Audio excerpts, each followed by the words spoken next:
Hi friends, ഹഫ്സാസ് kitchen ക്രാഫ്റ്റിലേക്ക് സ്വാഗതം. ഞാൻ സൗജിയ.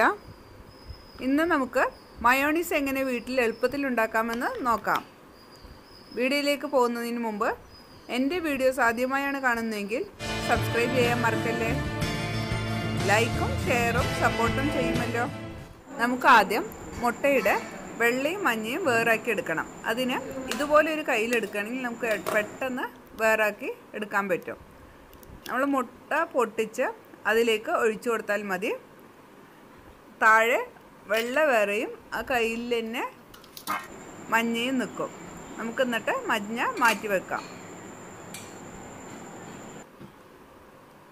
ഇനി അതിലേക്ക് 1 ടീസ്പൂൺ നാരങ്ങ ഒഴിച്ചു കൊടുത്തിട്ടുണ്ട്. 1 പിഞ്ച് ഉപ്പും ചേർത്ത് നമുക്ക് മിക്സിയിലൊന്ന് തിരിപ്പിച്ചെടുക്കാം.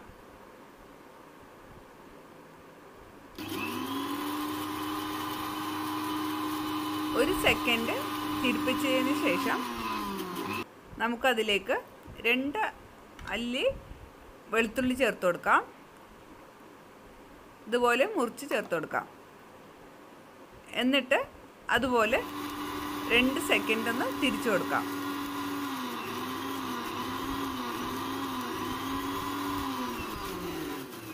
നമുക്ക് മുട്ട പതച്ച് വരുന്നത് കാണാം.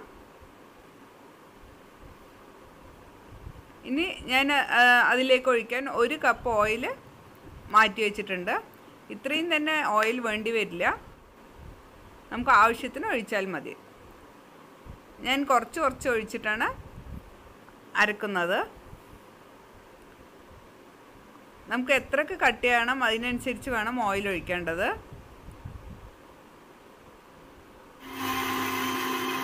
ഞാനിത് സ്പീഡിയാക്കി ഒന്നും ചെയ്തിട്ടില്ല, കൃത്യം അളവിലാണ് ഞാൻ ഉണ്ടാക്കി കാണിച്ചിരിക്കുന്നത്.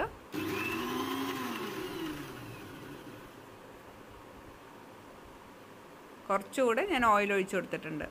ഞാനിവിടെ 1 കപ്പ് ഓയിലാണ് എടുത്തിട്ടുള്ളത്, അതായത് 250 ml. പക്ഷെ അത്രയും തന്നെ എനിക്ക് വേണ്ടി വന്നില്ല, 1/2 കപ്പേ ഞാൻ എടുത്തിട്ടുള്ളൂ.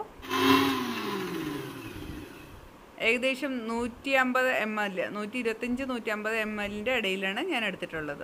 നല്ല കട്ടിയുള്ള മയോണീസ് റെഡി ആയിട്ടുണ്ട്.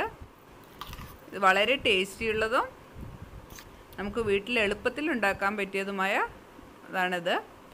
മയോണീസിൽ സ്പൈസി ഇഷ്ടപ്പെടുന്നവർക്ക് വേണമെങ്കിൽ കുരുമുളക് പൊടി 1 പിഞ്ച് ചേർക്കാവുന്നതാണ്. കണ്ടില്ലേ, എണ്ണ ഇത്രയും ബാക്കിയുണ്ട്. മയോണീസ് ഉണ്ടാക്കുമ്പോൾ ഒരു കാര്യം വളരെയധികം ശ്രദ്ധിക്കണം. നമ്മളെടുക്കുന്ന ജാറ് ചൂടാകാൻ പാടില്ല, ഒന്നാമതായിട്ട്. പിന്നെ നമ്മളെടുക്കുന്ന എല്ലാ സാധനങ്ങളും ഒരേ ടെമ്പറേച്ചറിലുള്ള സാധനങ്ങളായിരിക്കണം. ഇപ്പോൾ മുട്ട എടുക്കുകയാണെങ്കിൽ ഫ്രിഡ്ജിൽ നിന്ന് എടുത്തിട്ട് നമുക്ക് ഈ എണ്ണ ഒഴിച്ചുണ്ടാക്കിയാൽ മയോണീസ് ക്ലിയറായി കിട്ടില്ല. നമ്മൾ റൂം ടെമ്പറേച്ചറിലുള്ള സാധനങ്ങളായിരിക്കണം എടുക്കേണ്ടത്. പിന്നെ അടുത്ത് ശ്രദ്ധിക്കേണ്ടത് സൺഫ്ലവർ ഓയിലോ ഒലീവ് ഓയിലോ ആണ് നമ്മളിതുണ്ടാക്കാൻ സാധാരണ എടുക്കൽ. നമ്മൾ വെളിച്ചെണ്ണയോ വേറെ എണ്ണകൾ ഒഴിച്ചാലൊന്നും നമുക്കിത് ശരിക്കും കിട്ടില്ല. ഇത് നമുക്ക് ചപ്പാത്തി കൂടെ വേറെ എല്ലാ റെസിപ്പികളുടെ കൂടെയും ചേർത്ത് കഴിക്കാൻ പറ്റിയതാണ്. എല്ലാവരും ഒന്ന് ട്രൈ ചെയ്ത് നിങ്ങളുടെ അഭിപ്രായങ്ങൾ കമൻറ്റ് ബോക്സിലൂടെ അറിയിക്കുമല്ലോ. Thanks for watching. Have a nice day.